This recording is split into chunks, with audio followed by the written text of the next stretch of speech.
नैषधीय चरित के तृतीय सर्ग से आज हम श्लोक संख्या 5 और 6 का अनुवाद एवं व्याख्या करेंगे। श्लोक इस प्रकार है।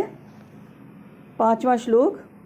तामिंगितैरनुमाय मायामयं न धैर्याद् वियद् उत्पपात तत्पाणिम् आत्मोपरिपातुकं न मोघं वितेने प्लुतिलाघवेन। इस श्लोक में कवि ने एक स्वाभाविक चित्रण किया है, जिसमें दमयंती की सावधानी पूर्वक हंस की ओर हाथ बढ़ाने की चेष्टा और हंस का उससे बचकर छूटना दोनों ही बताए गए हैं। तो इसका अन्वय आप देखिए पहले। अयम मायामयम, ये जो लिखा है ना, यहाँ पे मायाम संधि करके अयम, यहाँ पर अयम है। अयम ये हंस के लिए है। अयम ताम, ताम किसके लिए है?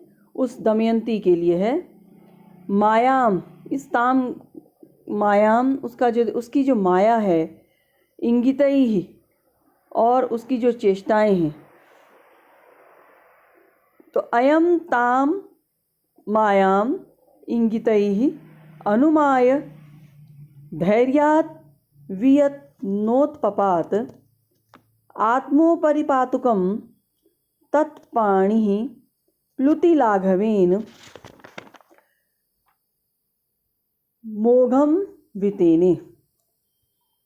उन्होंने, अब ये इसका अन्वय हुआ।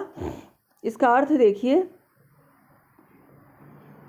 मुख्य वाक्य इसका है, अयम, इस हंस ने ताम, उसको, उसकी जो चेष्टाएं हैं उनको जानकर भी उनको अपने प्लुतिलाघवेन मोघम वितेने। ये जो हंस है, अयम का अर्थ है हंस। हंस ने अपने प्लुतिलाघव से दमयंती की माया को, चेष्टाओं को जो है मोघम वितेने, विफल कर दिया। ये मुख्य वाक्य है। अब इसको देखिए, इसे कैसे करना है। अयम, यह जो हंस है, ताम, उस दमयंती की, मायाम, उसका जो कपट व्यवहार है, स्वयं को स्थिर रख के और धीरे से हाथ बढ़ाना। स्थिर रखने से ऐसा लगता है जैसे किसी ध्यान में मग्न है, किंतु जो उसकी चेष्टा है, इंगितई का अर्थ है जो उसकी चेष्टा, जो शारीरिक चेष्टाएं हैं, हाव भाव हैं, तो जो है उसकी चेष्टा, उसके द्वारा वो हाथ बढ़ा रही है। तो इससे पता चलता है कि ये जो इसका स्थिरता है, ये कपटपूर्ण व्यवहार है। तो उसकी कपटपूर्ण व्यवहार को उसकी चेष्टाओं से जानकर भी, अनुमाय अर्थात जानकर भी, धैर्यात्, उसने धैर्यपूर्वक, धैर्य को अपनाकर, वियत न उत्पपात, वो आकाश में नहीं उड़ा, अपितु उसने क्या किया, तू है यहाँ पर मोघम से पहले इस श्लोक में तू है, जिसका अर्थ है किंतु, तत्पाणिम, उसके हाथों को, कौन से हाथों को? आत्मोपरिपातुकम, अपने ऊपर बढ़ते हुए, आते हुए हाथों को, प्लुतिलाघवेन, उछलने के कौशल से। वह उछला और उस फुर्ती से जो उछला उसको कहा है प्लुतिलाघव। उस कुशलता से उसने मोघम वितेने, उसका जो कपटपूर्ण व्यवहार था और जो चेष्टाएं थीं, उनको उसने विफल कर दिया। ये कहा गया यहाँ पे। इसका अनुवाद देखिए। यह हंस दमयंती के कपट व्यवहार को, उसकी चेष्टाओं से जानकर भी धैर्य रखकर आकाश की ओर नहीं उड़ा, किंतु उसने अपने ऊपर पड़ने वाले उसके हाथ को उछलने के कौशल से निष्फल कर दिया। अर्थात दमयंती का हाथ जब उसके ऊपर जाता था तो वह थोड़ा सा उछलकर दूर हट जाता था, जिससे वह उसे पकड़ नहीं पाती थी। इसलिए कहा मोघम वितेने प्लुति लाघवेन। उसने उछलने के कौशल से उसकी इस क्रिया को निष्फल कर दिया। माया को और इंगितई अपने उसके हाव भाव से अनुमान करके उसकी माया को निष्फल कर दिया। ये श्लोक का अर्थ है। इस श्लोक में आप देख रहे हैं कि दमयंती के क्रियाकलाप और हंस का जो उसके द्वारा छूटना, दोनों का ही स्वाभाविक वर्णन है। दमयंती का पकड़ना हंस को और हंस का उसके पकड़ने की चेष्टा को भांप करके प्लुति लाघव से उसके आगे बढ़ जाना और उसके हाथ में न आना, ये जो क्रिया है ये यहाँ स्वाभाविक वर्णन है, इसलिए स्वभावोक्ति अलंकार है। इंगितैर अनुमाय, ये जो यहाँ पर कहा, इस पद से स्पष्ट होता है कि हंस को दमयंती की कपट चेष्टाओं का ज्ञान हो गया था। इंगितई जो हाव भाव थे उनके द्वारा अनुमान लगाकर उसके हाथ बढ़ाने की जो क्रिया है और स्थिर होने की, शरीर को स्थिर करना और हाथों को बढ़ाना, तो ये जो हाव भाव हैं इसको इंगित कहा है यहाँ। और इन इंगितों के द्वारा उसने जो अनुमान लगाया उससे पता चल गया कि उसको उसका ज्ञान हो गया है कि वह क्या चाहती है। ऐसा जानकर भी वह आकाश में नहीं उड़ा, क्योंकि वह दमयंती को एक ओर बढ़ा करके एक ओर ले जाना चाहता था और एकांत भाग में, इसलिए वह बढ़ने लगा। ये कवि का कहना है। यदि वह उड़कर दूसरे स्थान पर चला जाता दूर, तो जो नल का भेजा हुआ जो दूत है वह और उसके द्वारा दिया गया जो दूत कार्य है वो संपन्न नहीं हो पाता, और दमयंती भी उसे अगर दूर चला जाता तो दमयंती भी उसे पकड़ने के लिए प्रयत्न नहीं करती। इसलिए उसने उड़ने की अपेक्षा उसके हाथ से प्लुति लाघव का सहारा लिया और उसके हाथ से छूटकर आगे बढ़ा।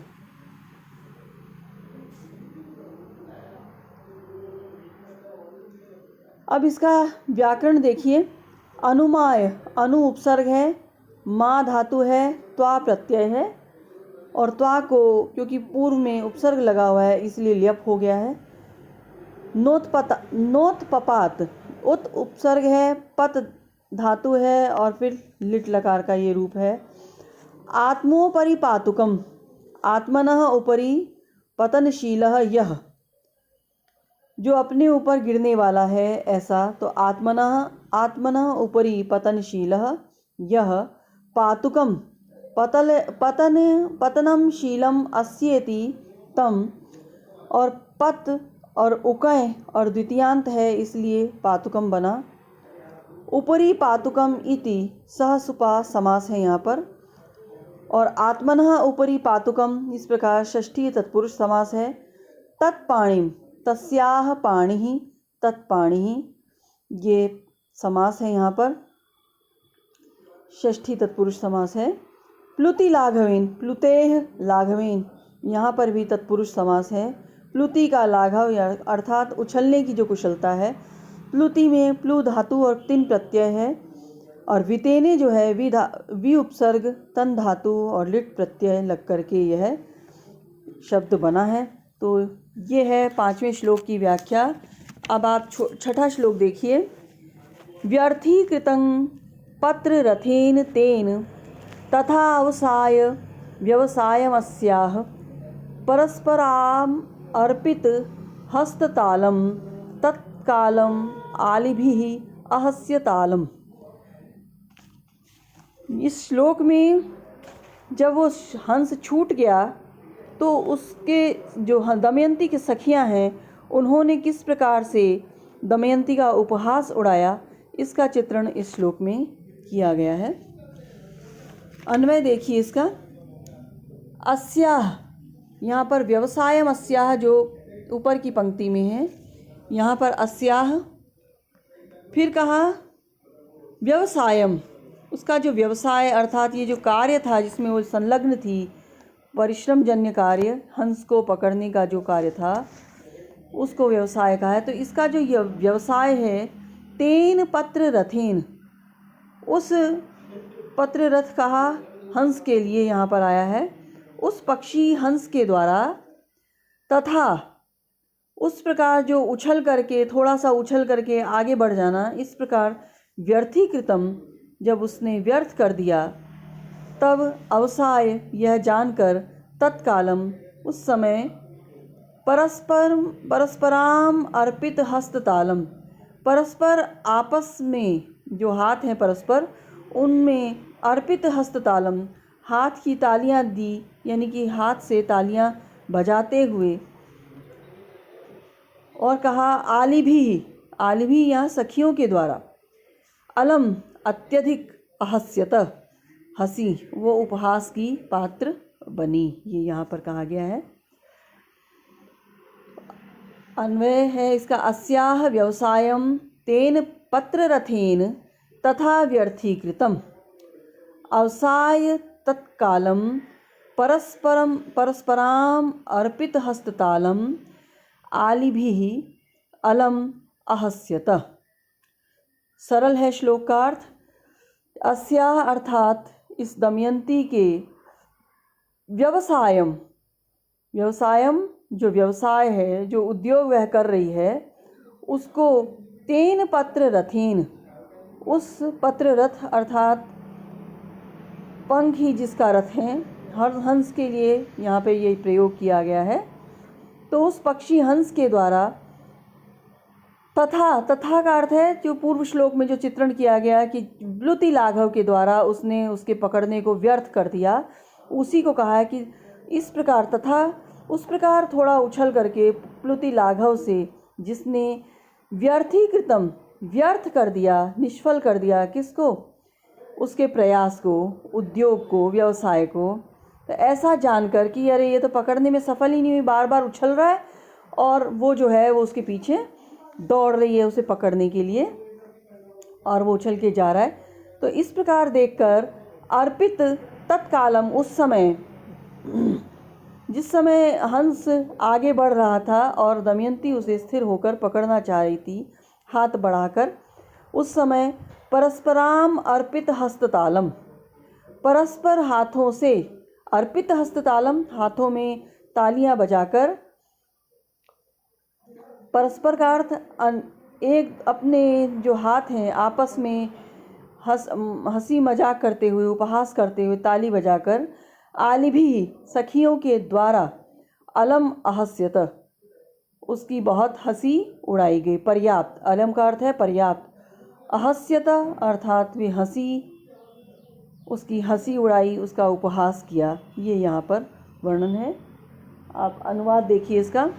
उस दमयंती के हंस को पकड़ने के उद्योग या प्रयास को उस पक्षी हंस के द्वारा थोड़ा थोड़ा उछलने से व्यर्थ किया गया जानकर दमयंती की सखियों ने उस समय परस्पर में हाथों से तालियां बजाते हुए अत्यधिक हंसी की, उसका उपहास किया। तो इस प्रकार से इस श्लोक में हम देखते हैं कि दमयंती की सखियों ने तालियां बजाकर उसकी निष्फलता का उपहास किया, जो उसने मोघम वितेने पूर्व के श्लोक में कहा है कि उसने उसके पकड़ने के प्रयास को विफल कर दिया। और यह देखकर, कैसे विफल किया? तो प्लुति लाघव से किया, और यह देखकर सखियों ने तालियां बजाकर उसकी निष्फलता का उपहास किया। वस्तुतः उन्होंने बहुत ज़ोर से तालियां बजाई क्योंकि वे हंस को उड़ाना चाहती थीं, जिससे दमयंती के द्वारा वह पकड़ा न जा सके। और यहाँ पर वर्णों की जो आवृत्ति हुई है उससे अनुप्रास अलंकार है। तृतीय और चतुर्थ चरणों के अंत में वर्णों की उसी क्रम में आवृत्ति होने से यमक अलंकार भी है। तृतीय और चतुर्थ चरण में जैसे हस्त तालम और हस्या तालम, तालम तालम जो रिपीट हुआ है, इसके लिए यहाँ पर कहा है यमक की आवृत्ति। और दमयंती के द्वारा हंस के पकड़ने का जो ये कार्य है उसको व्यवसायम पद से सूचित किया है, और इससे ध्वनित होता है कि दमयंती हंस को पकड़ने के लिए अत्यधिक उत्सुक हो रही थी और उसके अनुसार वह बहुत अधिक प्रयत्न भी कर रही थी। अलम का प्रयोग अलम एक अव्यय है और उसका प्रयोग कई अर्थों में होता है।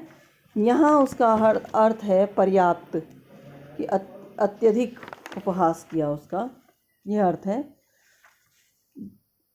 जिससे कि वैसे ना पकड़े। वस्तुतः उनकी मंशा, एक तो वह दृश्य ऐसा बन गया था जिसमें कि दमयंती का पीछे पीछे जाना और हंस का उससे छूट जाना, तो उस कारण से उसका उपहास किया और वो चाहती थी कि हंस जो है वो छूट जाए, इसलिए यहाँ कवि ने अलम शब्द का प्रयोग भी किया है। व्याकरण सम्मत टिप्पणियों को जहाँ तक उन्हें देखें तो व्यवसायम जो शब्द है व्यू उपसर्ग है, फिर अव है और फिर स्यतेर घय, यानी उसमें स्य घय लगा हुआ है। पत्र रथेन, पत्रम रथम रथ इव यस्य तेन, ये कर्मधारय और बहुव्रीहि भी कहते हैं। व्यर्थीकृतम अर्थो व्यर्थः संपद्यते तथा कृत व्यर्थीकृतः, व्यर्थ में च्वी प्रत्यय लगा है, क्री धातु में त प्रत्यय लगा है तो कृत बना, व्यर्थ में च्वी लगा तो व्यर्थी कृत, इस प्रकार से शब्द बना है। अवसाय अपूर्वकात, यानी अपूर्वक, स्यतेर्ल्यप तत्कालम, तस्मिन् काले तत्कालम, कालाध्वनो इति द्वितीया, ऐसे कालाध्वनो ये जो पूरा सूत्र है तो वहाँ द्वितीया है। परस्पराम परः परः इति सर्वनामनो द्विभावः, इस प्रकार सर्वनाम में के कारण यहाँ द्विभाव है, इसलिए परः परः ये आएगा। अर्पित हस्ततालम, अर्पितो हस्तेषु तालो यस्यां क्रियायां यथा भवति तथा। अर्पित अर्प णिच त अहस्यत, हस और फिर भाववाचक ये लंग है यहाँ पर। तो इस प्रकार से यह श्लोक है। यहाँ अनुप्रास अलंकार और यमक अलंकार है। इस श्लोक में उस प्लुति लाघव की क्रिया द्वारा जब दमयंती का पकड़ने का प्रयास विफल हुआ तो सखियों ने किस प्रकार उपहास किया, यह इस श्लोक में बताया गया है। तो इसकी व्याख्या अनुवाद आप तैयार कर लें और लिखकर दिखाएं, असाइनमेंट मिले जब। धन्यवाद।